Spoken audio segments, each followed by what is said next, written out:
Selamat pagi Loksmawi. Pagi ini kita akan bahas seputar hak-hak peserta JKN. Saya pagi hari ini bersama Albara hingga tuntas selama 9 waktu Indonesia bagian Barat. Pagi, Bara. Iya, selamat pagi Rudi, apa kabar? Alhamdulillah sehat aja. Iya, kita pagi hari ini seperti Rudi sampaikan tadi, kita akan berbincang ataupun mengangkat topik tentang hak peserta jaminan kesehatan nasional ya. Hak dan kewajiban sebetulnya apa saja yang sebetulnya ini juga sudah sering disuarakan ataupun diberitakan oleh media terkait bagaimana hak-hak dan kewajiban yang harus dipenuhi dan didapatkan oleh peserta jaminan kesehatan. Namun tidak salahnya kita RRI coba mengulang kaji kembali ini terkait soal hak dan kewajiban peserta jaminan kesehatan nasional pun JKN. Ya, seperti diberitakan RRI kemarin, Bang Rudi, ada 21 penyakit atau layanan yang tidak ditanggung oleh BPJS Kesehatan. Nah, ini juga harus diketahui sebetulnya oleh masyarakat ya. Nanti jangan ada keluhan ataupun sakit yang dirasakan oleh masyarakat ketika datang ke rumah sakit untuk melakukan pengobatan, ternyata nggak ditanggung, nggak di cover oleh BPJS ataupun JKN. Nah, untuk berbincang persoalan ini kita sudah tersambung dengan dua narasumber yang sudah kami siapkan, yaitu ada Kepala BPJS Kota Loksmawe, yaitu ada Pak, dan juga ada Pak Kepala Dinas Kesehatan Kota Loksmawe. Kemudian ini Kepala Badan Penyelenggara Jaminan Sosial Kesehatan Cabang Loksmawe, ada Pak Safrudin Imam Negara. Assalamualaikum Pak. Sudah bergabung Pak di link Zoom kami. Assalamualaikum Pak Safrudin. Waalaikumsalam warahmatullahi wabarakatuh. Ya, terima kasih Pak sudah menyempatkan waktunya. Kemudian ada Pak Safwaliza, Escape MKM, beliau Kepala Dinas Kesehatan Loksmawe. Assalamualaikum Pak Safwa. Waalaikumsalam warahmatullahi wabarakatuh. Ya, Pak Safwa mungkin boleh dibuka kameranya.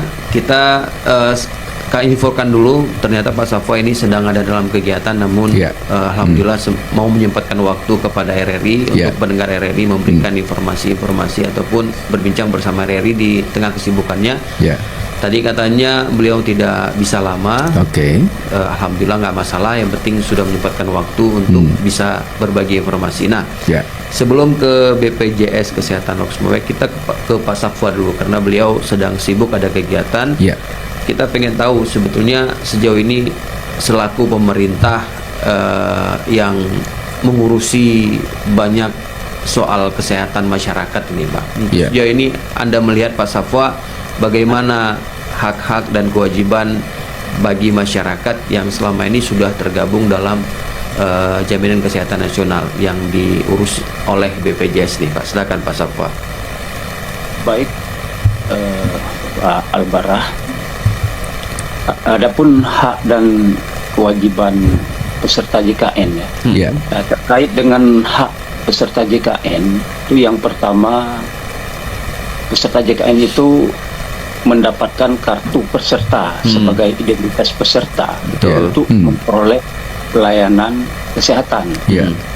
Jadi dengan tata cara untuk mendapatkan kartu peserta BPJS yang mudah, peserta dapat memperoleh layanan kesehatan yang murah dan terjangkau. Sistem biaya iuran yang dikenakan setiap peserta adalah biaya yang dikumpulkan oleh BPJS untuk menanggung biaya peserta lainnya yang lebih membutuhkan bantuan medis khusus.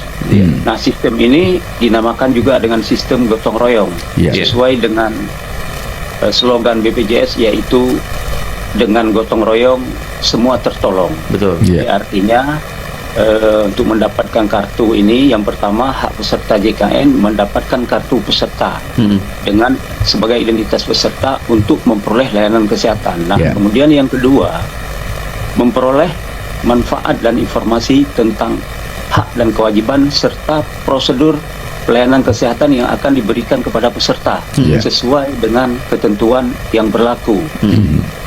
Nah, peserta berhak mendapatkan informasi tentang hak dan kewajiban yang ia miliki dan dilakukan, serta prosedur kesehatan yang akan memudahkan peserta untuk mengetahui tata cara menggunakan layanan BPJS yang ia miliki.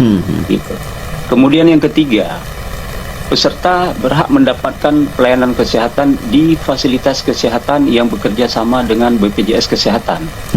Nah, peserta berhak untuk mendapatkan pelayanan kesehatan dari pelayanan medis ringan hingga pelayanan medis yang bersifat khusus. Hingga peserta sembuh. Layanan ini dapat dengan mudah diklaim melalui prosedur kesehatan pada fasilitas kesehatan yang telah bekerja sama dengan BPJS. Hingga saat ini hampir semua rumah sakit menerima peserta dengan asuransi daripada BPJS itu. Kemudian selanjutnya, yang keempat, hak daripada peserta JKN itu adalah menyampaikan keluhan atau pengaduan, kritik dan saran secara lisan dan tertulis kepada BPJS Kesehatan. Nah, jika peserta tidak puas dengan layanan kesehatan yang diberikan dengan menggunakan asuransi BPJS, maka peserta berhak mengadu dan mengkritik baik secara online atau datang ke kantor BPJS secara langsung dan menyampaikan keluhan ke layanan informasi. Ini adalah hak yang dapat digunakan untuk membantu BPJS menjadi layanan asuransi negara yang lebih baik ke depannya.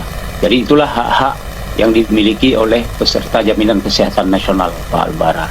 Terima kasih. Pak Safa, selaku pemerintah kan, apalagi di Dinas Kesehatan, pasti menjadi mitranya BPJS dengan dengan menyediakan FK termasuk puskesmas juga bagian dari layanan yang kita berikan kepada masyarakat, ya kan Pak? Apakah sejauh ini pelayanan yang dilakukan BPJS kepada masyarakat Kota Lok Sumai khususnya yang melakukan berobat ataupun hal-hal lainnya, Pak, sejauh ini sudah membaik dari pandangan dinas selaku pemerintah?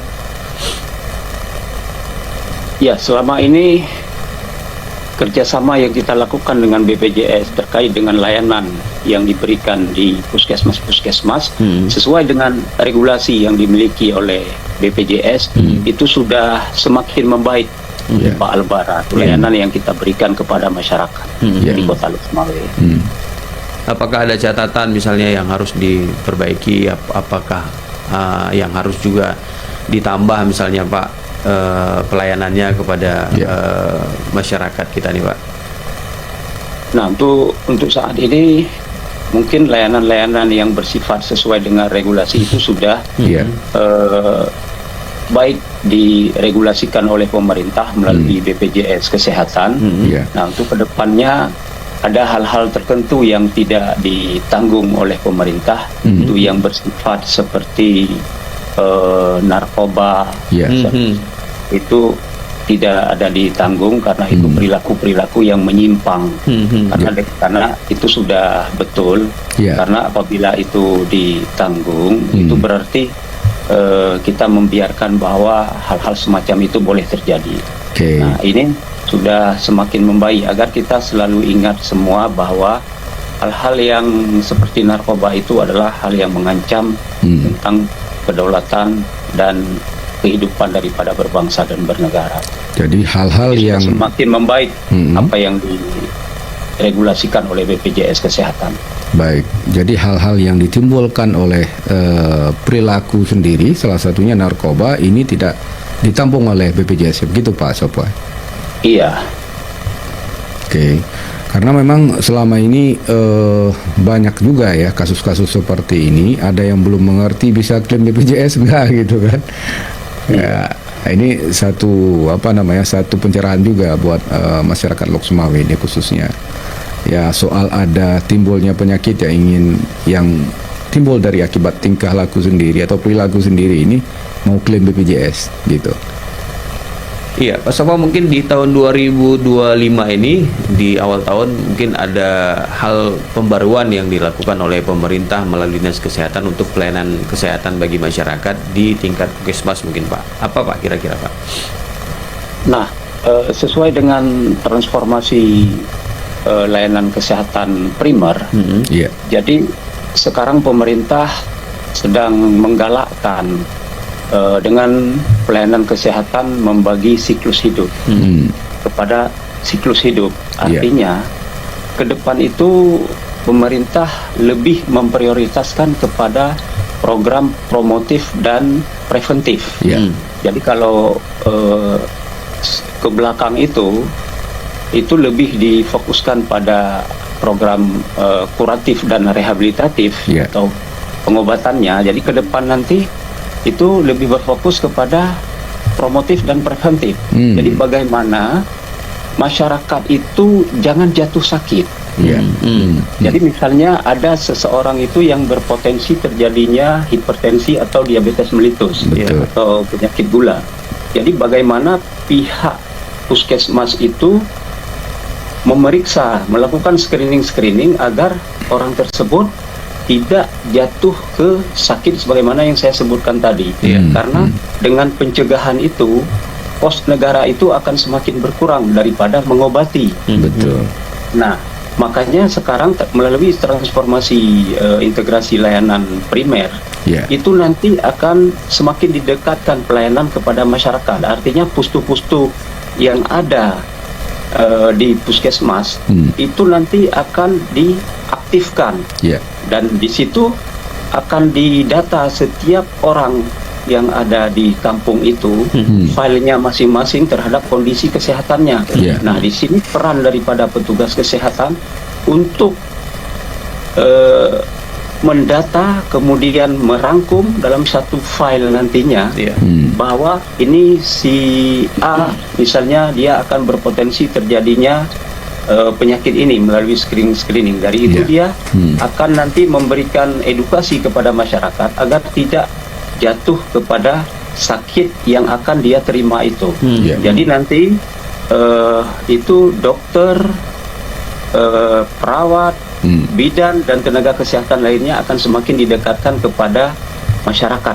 Kalau yang selama ini itu pusat pelayanannya kan di puskesmas, puskesmas Indo. Nanti semua puskesmas itu puskes pembantu itu akan diaktifkan setiap hari begitu, Pak.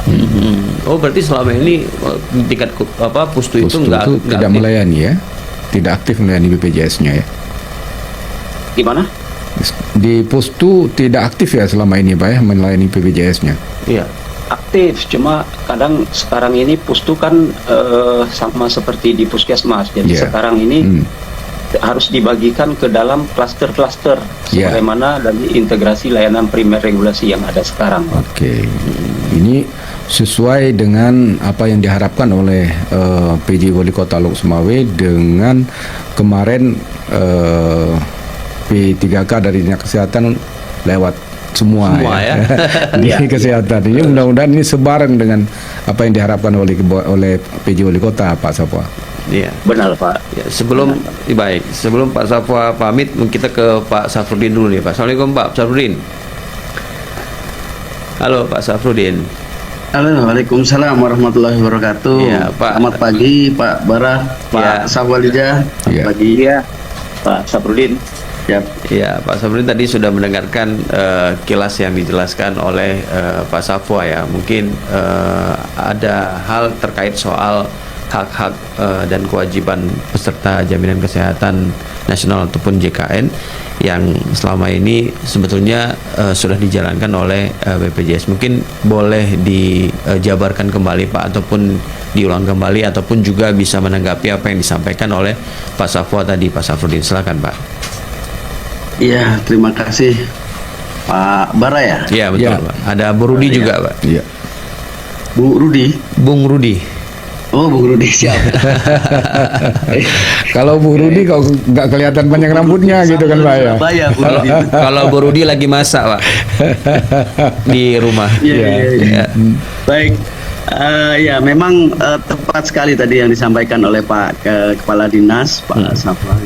Memang hak-hak dari peserta kita tadi mendapatkan identitas ya, terus kemudian tentu mendapatkan pelayanan yang di bahasanya Undang-Undang Nomor 40, Undang-Undang SJSN atau di Perpres 82. Betul. Itu mulai dari promotif, preventif, kuratif, dan sampai rehabilitatif. Jadi komprehensif. Ya, mendapatkan tentu semua itu berdasarkan indikasi medis ya, Pak Bara ya. Karena kalau tidak sesuai dengan indikasi medis artinya itu bukan kebutuhan tapi keinginan gitu kan. Betul. Nah, ini yang tidak boleh kita misalnya keinginan untuk dirujuk gitu kan. Nah, ini tidak bisa dilakukan. Kemudian keinginan mau CT scan misalnya begitu. Nah, itu tidak bisa karena basisnya kalau di undang-undang itu diselenggarakan dengan asuransi sosial gitu ya. Betul. Dengan asuransi sosial dan semuanya berdasarkan indikasi medis gitu. Nah, ini juga yang perlu kita sampaikan kepada masyarakat. Keputusan merujuk misalnya kadang-kadang keinginan masyarakat juga, jadi jangan salah kalau misalnya tenaga medis di lapangan itu menolak, belum apa-apa udah minta rujuk gitu kan. Mau rujuk ke Banda Aceh misalnya kayak gitu. Ini mau rujuk atau mau main-main gitu. Tapi itu berdasarkan indikasi medis, diperiksa dulu. Kalau tadi disampaikan Pak Kepala Dinas ada integrasi pelayanan primer ya.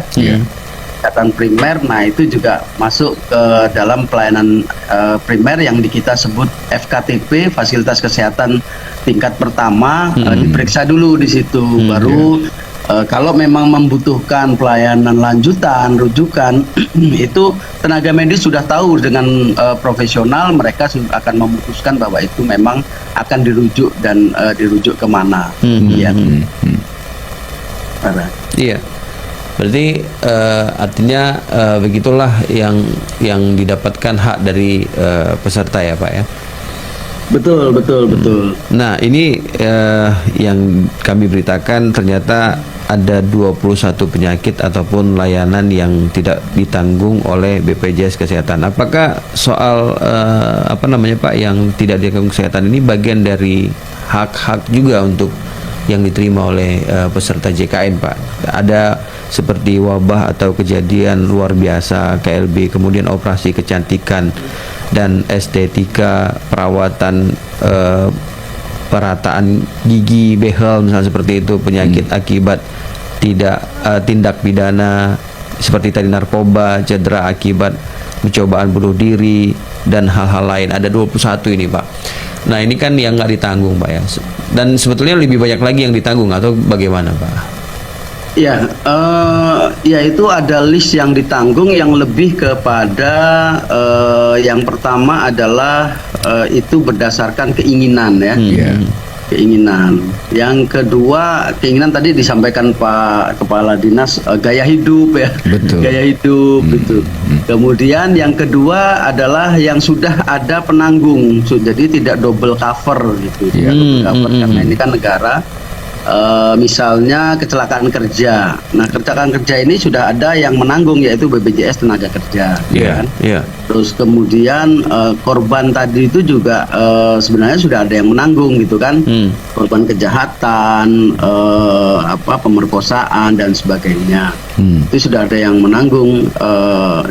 Kemudian yang lain-lain seperti estetika tentu itu tidak ditanggung karena itu lebih kepada keinginan bukan kepada kebutuhan. Karena prinsip pengelolaan dana ini kan kita menghimpun dana masyarakat ya Pak Bara ya, betul. Yang tercakup dalam iuran itu kita kumpulkan dan kita harus menggunakan sesuai dengan kebutuhan masyarakat. Nah, itu yang dikelola dengan satu tadi disampaikan Pak Kepala Dinas gotong royong gitu ya. Gotong royong itu yang sehat, tentu kita berkomitmen ini karena di undang-undang disampaikan itu prinsipnya adalah gotong royong. Artinya ya seluruh masyarakat kita, seluruh kita semua berkomitmen untuk saling tolong menolong sesama rakyat Indonesia. Artinya ya ada yang mengiur dengan jumlah yang agak besar karena gajinya besar gitu kan. Ada yang mengiur berdasarkan gaji, ada yang tidak sakit, tidak menggunakan, jadi tidak perlu sempatkan untuk sakit gitu kan ya. Jadi yang tidak sakit ya, kalau kita alhamdulillah lah, kita itu sebagai membantu masyarakat kita yang lain gitu. Jadi secara nasional se-Indonesia kita misalnya di masyarakat di Lok Sumawe ini mendapat bantuan dari masyarakat kita seluruh Indonesia gitu kan. Karena tercampur iuran di situ. Nah, itu yang harus kita gunakan, kita manfaatkan untuk semaksimal mungkin kebutuhan kesehatan masyarakat, bukan keinginan. Kalau keinginan nanti yang lain pengen cantik gitu kan, kita akomodir lah, bahaya. Iya, karena ini menggunakan dana seluruh masyarakat yang ada di Indonesia, Pak ya. Tujuannya untuk kesehatan, bukan untuk kecantikan ya, Pak ya. Dan itu prinsipnya menggunakan sebagai dana amanat. Amanat itu artinya titipan. Jadi dititipkan ke BPJS untuk dikelola supaya cukup untuk seluruh masyarakat Indonesia yang sakit. Nah, itu tadi yang disampaikan juga Pak Safaliza, bahwa kalau kita ikuti kesehatan ini kan inflasinya terus naik, alat-alat kesehatan kita tahu sedemikian. Kalau kita tidak pandai-pandai, istilahnya di rumah tangga lah ya, kalau kita tidak pandai-pandai penghasilan 2.000, tidak pandai-pandai kita manfaatkan, akan tekor dan hutang nanti gitu kan. Nah, ini yang harus kita jaga sama-sama, kita jaga seluruh masyarakat Indonesia, bukan hanya BPJS, karena ini BPJS hanya titipan saja, ini amanah tadi. Nah, ini kita manfaatkan untuk ya yang perlu-perlu saja sementara gitu kan. Yang perlu, yang perlu ya itu tadi kalau sakit tipes misalnya ada masyarakat, dan bahkan sampai kanker atau jantung, pasang ring itu ditanggung semua, selama itu sesuai dengan indikasi medis. Jadi kalau misalnya Pak Bara misalnya mau gaya-gayaan gitu, nggak sakit jantung nih, saya mau pasang ring gitu. Itu pasang ring nggak jadi gayaan ya, Pak. Tapi tunggu sebentar, Pak. Ini saya khawatir Pak Safwa mau pamit, Pak, karena beliau kayaknya siap. Karena ada kegiatan. Pak Safwa masih di bersama kami, Pak? Ya, Pak Safwa, mungkin kalau memang mau ada yang mau disampaikan sedikit, Pak. Kalau memang mau ada kegiatan lain dibolehkan, Pak. Silakan, Pak. Ya, Pak Safwa. Jadi saya harapkan kepada masyarakat Kota Lok Sumawe agar selalu menjaga kesehatannya, karena dengan menjaga kesehatan, fokus pada menjaga kesehatan, itu akan terhindar dari penyakit yang akan menimpa kepada tubuh kita. Jadi itu yang saya harapkan kepada seluruh lapisan masyarakat, hendaklah menjaga kesehatan dengan baik. Tanpa sehat itu semuanya tidak akan berarti apa-apa. Jadi demikian yang bisa saya sampaikan. Mudah-mudahan masyarakat Kota Lok Sumawe dapat dengan arif mempergunakan jaminan kesehatan bagi yang sudah menjadi peserta jaminan kesehatan nasional. Demikian Pak Albara. Baik. Terima kasih Pak Safwa sudah bersama kami untuk pagi hari ini. Assalamualaikum, Pak. Waalaikumsalam warahmatullahi wabarakatuh. Selamat pagi. Salam sehat sejahtera semuanya. Baik.